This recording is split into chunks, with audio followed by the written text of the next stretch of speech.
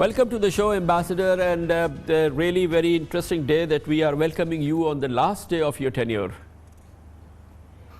No, thank you very much. It's a pleasure to be here. I'm in my last hour, so it's really great to have this last contact to the Pakistani media via you. Excellent. What's the biggest takeaway from Pakistan after 2 years here? Well, I think the biggest take is my relation to the people of Pakistan, not only your politicians, not only my colleagues, not only the diplomatic community, but the people of Pakistan. I tried to go to travel as much as possible and to get as many impressions as possible from the area outside Islamabad. And I really witnessed an extraordinary hospitality of everybody here in Pakistan, be it in Karachi, be it in Skardu, be it in villages in the Punjab. This is my biggest takeaway from Pakistan. Mr. Ambassador, with your 2 years experience in Pakistan, what do you think is the biggest misconception about Pakistan in the West? What's your sense about that? Well, I think the perception of Pakistan, I must say, is unfair. It doesn't match the realities. We still have problems, for example, at the embassy to find embassy staff here if people are transferred. So you have to look for people who are coming, because everybody thinks this is a country which is unsecure, which has problems with terrorism, and it has a bad reputation. Now, and this, as I said, is unfair, and I tried throughout my tenure, at least here, to do the best to correct it. But it's not up to ambassadors, it's not up to diplomats. We cannot do the job. It has to be done by Pakistanis themselves. It has to be done by your government, by your security agencies, and things are underway to improve the image. Now, if activity and as headed with, of course, not a good advertisement for the region. That's why the peaceful, the demonstration of peace, the demonstration of that you are a normal country attracting tourism and want to open for tourism, that you have you make it easier for tourists to get e-visa or visa on arrival. I think these are very important steps, and then gradually this negative perception of Pakistan Mr. can Ambassador, be over. you are departing at a time when Pakistan has just made a new political beginning under a new political leadership under Prime Minister Imran Khan. Where do you see Pakistan now, from now and for another 4 years or so? Well, it's very difficult to give here, I'm not a prophet, to give here a prognosis. However, I think that the agenda of the new government is a good agenda. You see, what we have on our bilateral agenda with your government in the development field is exactly what the PTI agenda also was during the election campaign, but also now. This is education for all, to bring 22 million children children to schools, to raise the literacy rate, to reduce the maternal death rate, to have health cards for everybody, to have poverty alleviation program, the fight against corruption. All this was on our development agenda. If I want to be a little bit cynical, so I would say that the PTI sometimes copied it from the GIZ agenda to their party program. That's why, you see, I feel really, in particular, when it comes to the protection of environment, which is very close to my private heart, I see it also reflected in the program of Naya Pakistan. However, these are all programs which are expenditure heavy. This all costs money. Education costs money. Health cards for everybody cost money. What I do not see at this stage is a convincing concept how to increase the revenues, because what costs money has to be, deserved on the other side. There must be an income program by raising taxes. the vision is on the table. However, it will take some time to implement, I think. But I'm very confident this will happen. Thank you so much. Thank you very much, Mr. Martin Kobler, and thank you so much for being so loving to Pakistan and Pakistanis.